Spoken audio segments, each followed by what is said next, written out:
Hello friends, welcome to my YouTube channel IES-GATEWiz। इस वीडियो में आरसीसी के IS 456 के कोडल प्रोविजंस को डिटेल में कंसेप्ट्स के साथ डिस्कस करूंगा। इस वीडियो में मोस्टली जो कंसेप्ट्स और प्रोविजंस कवर्ड हैं they are related to column design, और ये सीरीज का पार्ट 36 वीडियो है। पुराने वीडियोस के लिए आप मेरे यूट्यूब चैनल पर जाकर देख सकते हैं। So let's start. इसमें जो पहला क्लॉज है दैट इज 25.4 एंड ये मिनिमम इसेंट्रिसिटी के रिगार्डिंग कुछ स्पेसिफिकेशन देता है। सबसे पहले देख लेते हैं कि जो भी हम कंप्रेशन मेंबर यानी जो भी हम कॉलम्स डिजाइन कर रहे हैं उसके लिए हमारे पास तीन पॉसिबिलिटीज हैं। पहली पॉसिबिलिटी ये है कि हमारे जो लोडिंग है दैट इज कॉन्सेंट्रिक लोडिंग, जहां पर हम इसेंट्रिसिटी को जीरो मानते हैं। दूसरा केस है हमारा uniaxial loading, uniaxial eccentric loading, जहां पे हमारी एक प्रिंसिपल एक्सिस के रेस्पेक्ट में हमारी इसेंट्रिसिटी जो होगी वो जीरो नहीं होगी और दूसरे प्रिंसिपल एक्सिस के रेस्पेक्ट में इसेंट्रिसिटी जीरो होगी। और जो हमारा थर्ड केस है that is by axial eccentric compression loading. ठीक है, लोडिंग हमारी कंप्रेशन लोडिंग हो रही है बट ड्यू टू एसेंट्रिसिटी हमारा बेंडिंग मोमेंट आएगा क्रॉस सेक्शन में कॉलम के, तो वहां उस केस में हमारा दोनों प्लेन के रेस्पेक्ट में एसेंट्रिसिटी जीरो नहीं होगी। तो कोड ये कहता है कि जब आप कंसेंट्रिक लोडिंग के लिए भी जहां पर आपका प्योर एक्सियल कंप्रेशन आ रहा है आरसीसी कॉलम्स में, वहां पर भी कॉलम्स को आपको मिनिमम इसेंट्रिसिटी के लिए डिजाइन करना है। They have to be design for minimum eccentricity. अब इसेंट्रिसिटी आ क्यों रही है, क्यों हम कंसीडर कर रहे हैं, उसके यहाँ पे मैंने कुछ रीजंस टैबुलेट किए हुए हैं कि जब भी हम स्ट्रक्चरल एनालिसिस करते हैं तो जनरली जब हम प्योर एक्सियल कंप्रेशन कंसीडर करते हैं उस केस में हम कुछ लेटरल लोड्स अपने डिजाइन में नहीं कंसीडर किया होता है हमने, कुछ हमने लाइव लोड के प्लेसमेंट्स नहीं कंसीडर किए होते हैं, जिनकी वजह से जो लोडिंग एक्ट कर रही है वो हमारी प्योर एक्सियल नहीं होती है, हम भले ही एज्यूम करें उसे। हमारे जो एक्सीडेंटल या इसेंट्रिक लोड्स होते हैं जो कंस्ट्रक्शन के दौरान हमारा एरर्स इंट्रोड्यूस हो जाती हैं, जिसे हम मिस अलाइनमेंट के फॉर्म से जानते हैं, due to some slenderness effect. जब हमारी एक बार under the effect of concentrated load हमारा कॉलम बकलिंग टेंडेंसी में जाता है, तो उस स्लेंडरनेस की वजह से हमारा क्रॉस सेक्शन में सपोज अगर ये कॉलम है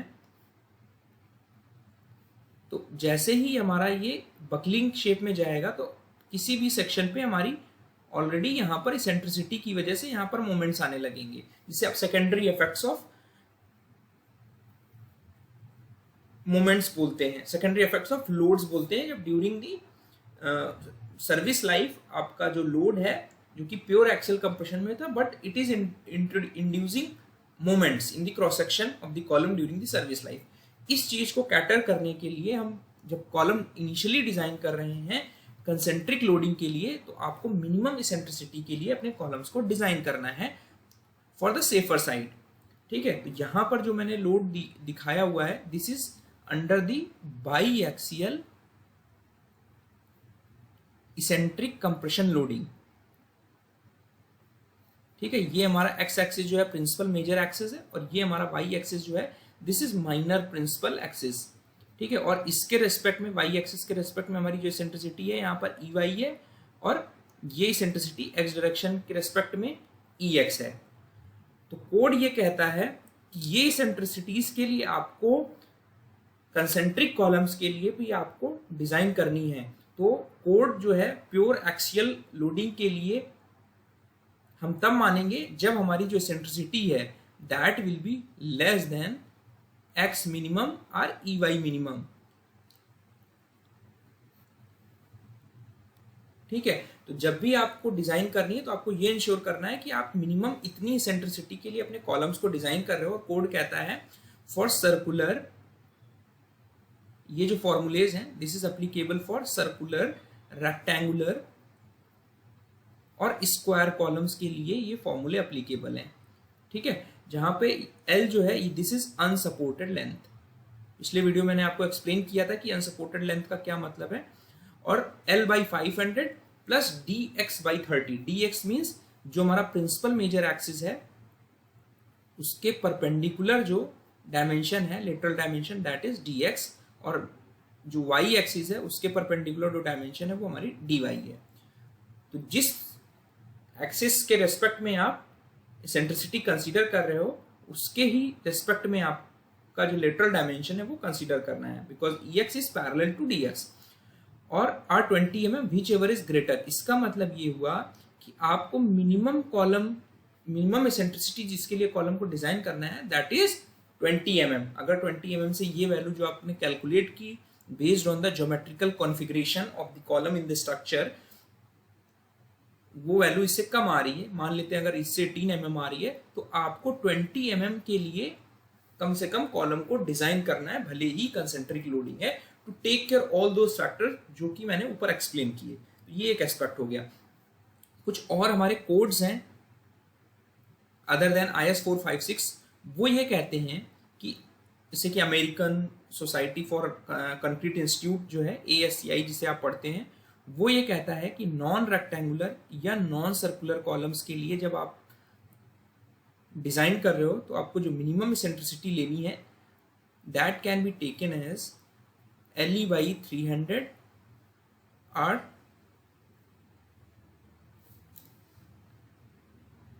20 mm whichever is greater. इसी तरह इनमें भी जो वैल्यूज ग्रेटर आएगी, और यहां पे जो LE है this is effective length of the column, जिस भी प्लेन में आप कंसीडर कर रहे हो। तो ध्यान रखने वाली बात है कि आपको दोनों प्लेन्स के रेस्पेक्ट में इसेंट्रिसिटीज कैलकुलेट करनी है, और इतनी मिनिमम इसेंट्रिसिटी के लिए आपको जो डिजाइन करनी है वो एज पर IS 456 के जो कोडल प्रोविजंस है उसके अकॉर्डिंग करनी है।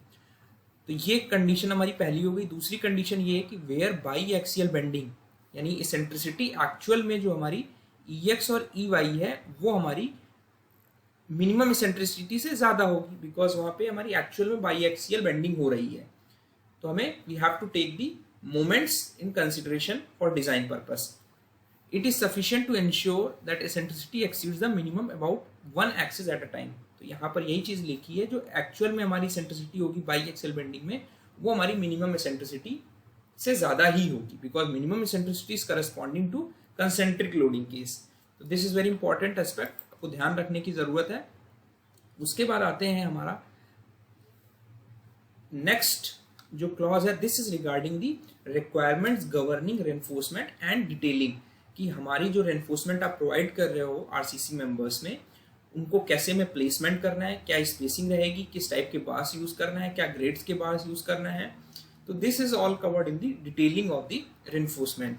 तो क्लॉज जो 26.1 है, पहला ये बोलता है कि सबसे पहले ये देख लेते हैं प्राइमरी और सेकेंडरी रेनफोर्समेंट क्या होता है। सपोज ये हमारा RCC का स्लैब है, इसमें जो ये बार आपको दिख रहा है, जो हॉरिजॉन्टल बार दिख रहा है, this is the longitudinal bar, this bar is called the main bar, main road, यानी इसको आप बोलेंगे प्राइमरी रेनफोर्समेंट। प्राइमरी रेनफोर्समेंट वो रेनफोर्समेंट है जो फ्लेक्चरल रेनफोर्समेंट, जो हमारे बेंडिंग मोमेंट्स आ रहे हैं, बेंडिंग की वजह से आप उसको डिजाइन कर रहे हैं, तो to take care of those flexural stresses हम जो रेनफोर्समेंट प्रोवाइड कर रहे हैं दैट इज रेनफोर्सिंग स्टील, वो हमारा प्राइमरी रेनफोर्समेंट है। उसके परपेंडिकुलर डायरेक्शन में जो आप रेनफोर्समेंट प्रोवाइड कर रहे हो वो आपके डिस्ट्रीब्यूशन बार्स या डिस्ट्रीब्यूशन रेनफोर्समेंट या सेकेंडरी रेनफोर्समेंट कहलाते हैं। तो यहाँ पर एक स्लैब की कास्टिंग दिखाई हुई, इसमें आपको ये जो बार्स दिख रहे हैं, ये वाले बार जो है these are the main reinforcement bars, इनको आपको डिजाइन करना है and to take care of shrinkage and all other factors cracking. यहाँ पर ये डिस्ट्रीब्यूशन बार्स जो है इसके परपेंडिकुलर हमने प्रोवाइड किए हैं। तो कोड ये कहता है कि जो आपका मेन रेनफोर्समेंट है किसी भी स्ट्रक्चरल मेंबर में, वहां पर आपको हमेशा ये कोशिश करनी है कि जो स्टील है वो सेम टाइप और ग्रेड की हो। ग्रेड की बात करें तो सपोज अगर FE 415 ग्रेड स्टील आप यूज कर रहे हो मेन रेनफोर्समेंट बार्स के लिए, तो आपको इसके साथ FE 250 नहीं यूज करना है। इसका मतलब ये है only single type of bar has to be used, single type and single grade. Type का मतलब ये है आपके सब कोल्ड वर्क बार्स होंगे, हॉट वर्क बार्स होंगे, हॉट रोल्ड स्टील बार्स होंगे। तो ये जब भी आप यूज करोगे तो अगर आप कोल्ड वर्क्ड बार यूज कर रहे हो तो आपको कोल्ड वर्क बार ही यूज करने हैं प्राइमरी रिइंफोर्समेंट में for the uniform distribution of the जो फ्लेक्चरल स्ट्रेसेस डेवलप हो रही यूनिवर्सिटी में वो uniformly, otherwise there will be differential stresses develop होंगी जिसकी वजह से हमारा क्रैकिंग डेवलप हो सकती है। तो ये एक एस्पेक्ट है। दूसरा एस्पेक्ट ये है कि अगर आप सेकेंडरी एनफोर्समेंट यूज कर रहे हो, ठीक है, तो उस केस में आपका FE 415 यानी 2 डिफरेंट ग्रेड के बार्स आप यूज कर सकते हो, बिकॉज सेकेंडरी एनफोर्समेंट का मेन पर्पस है to take care of shrinkage and cracking in the structural member. तो वहां पर ये इफेक्ट हमारा इतना प्रेडोमिनेट नहीं होगा जो डिफरेंशियल स्ट्रेसेस वाला कंसेप्ट है। उस केस में आप different types of grades of steel use कर सकते हो। मेन बार्स के केस में आप प्रेफरेबली ये करोगे, बट कोड हमारा डिफरेंट टाइप्स ऑफ स्टील को यूज करने का परमिट मेन रेनफोर्समेंट के लिए भी अलाउ करता है। तो प्रेफरेबली आपको ये करना है, बट से डिफरेंट टाइप का मेन रेनफोर्समेंट बार यानी कोल्ड वर्क और हॉट रोल्ड बार दोनों यूज कर सकते हो as main reinforcement, but grade आपका सेम होना चाहिए, ठीक है। और डिस्ट्रीब्यूशन रेनफोर्समेंट के केस में आपका ग्रेड सेम ही होना, अलग भी हो सकता है, टाइप भी अलग हो सकता है। तो ये इंपॉर्टेंट एस्पेक्ट है, ये ध्यान रखना है आपको। उसके बाद आते हैं regarding the bundling of bars, जो ये क्लॉज है 26.1.1, this is regarding the bundling aspect. तो बंडलिंग का मैं मतलब आपको एक्सप्लेन कर देता हूं। ग्रुप्स ऑफ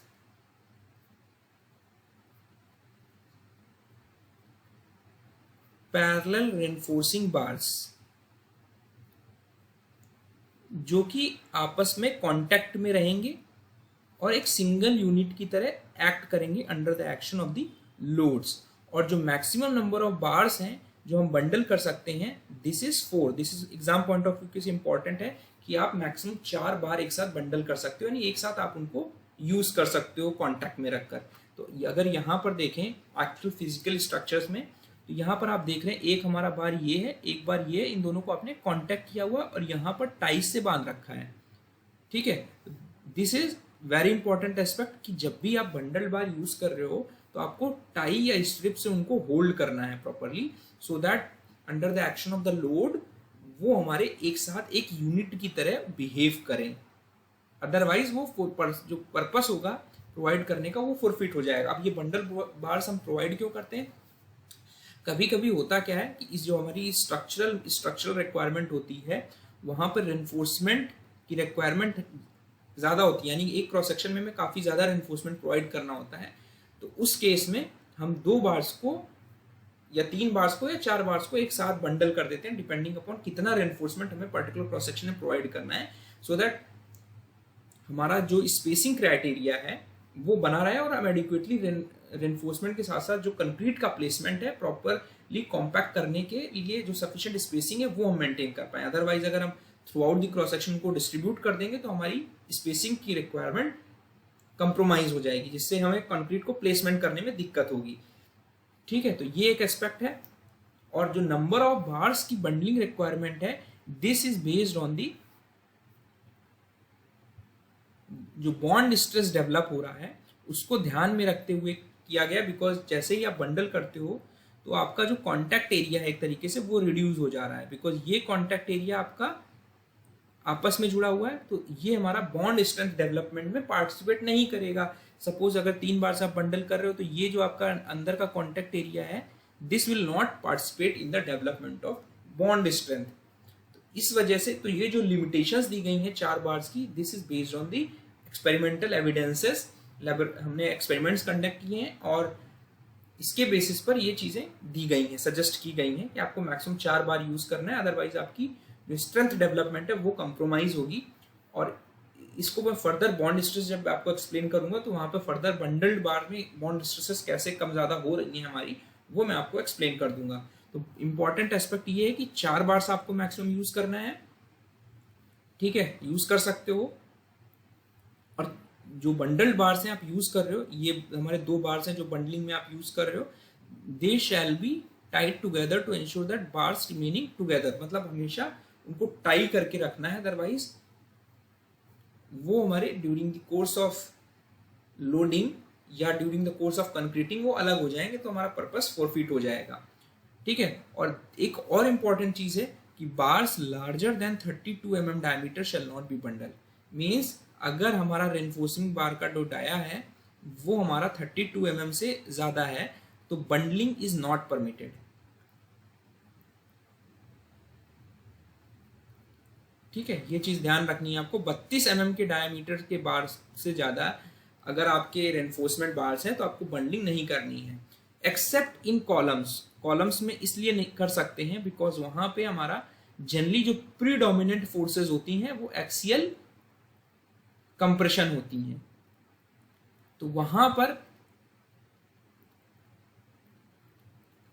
आपका जो बॉन्ड स्ट्रेंथ वाला फैक्टर है वो हमारा डोमिनेटिंग नहीं रह जाता। तो हम करते क्या है, कॉलम्स में अगर हमारा डाया 32 mm से ज्यादा है तब भी हम अपनी बार्स की बंडलिंग कर सकते हैं, बट मैक्सिमम बंडलिंग 4 बार्स तक ही अलाउड है। लेकिन जैसे आपके बीम्स हो गए, आपके स्लैब्स हो गए, वहां पर ये बॉन्ड स्ट्रेंथ और जो डेवलपमेंट लेंथ का एस्पेक्ट है वो डोमिनेंट होता है। ठीक है, तो वहां पर हमें क्या करना है, बार का जो डायमीटर अगर 32 mm से ज्यादा होगा तो हम बंडलिंग परमिट नहीं करेंगे। ये एग्जाम पॉइंट ऑफ व्यू से इंपॉर्टेंट है कि कहां पर हम बंडलिंग कर सकते हैं और कहां पर नहीं कर सकते। कॉलम्स में हम 32 mm के बाद भी कर सकते हैं, बीम्स या स्लैब्स के केस में आपका 32 mm बार के डाया बार तक ही बंडलिंग कर सकते हैं, उससे ज्यादा होगा तो we will not permit bundling of bars. ठीक है, तो this is very important aspect.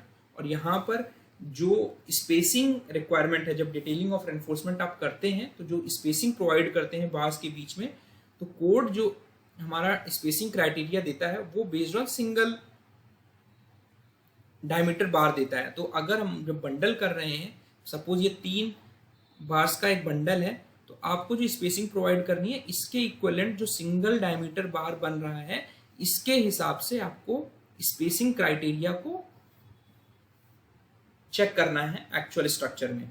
तो bundling of bars become necessary when large number of bars are required to be accommodated in a structural member. जब ज्यादा number of bars यानी reinforcement bar आपको provide करने किसी स्ट्रक्चरल मेंबर में, तब आपको बंडलिंग की रिक्वायरमेंट पड़ती है।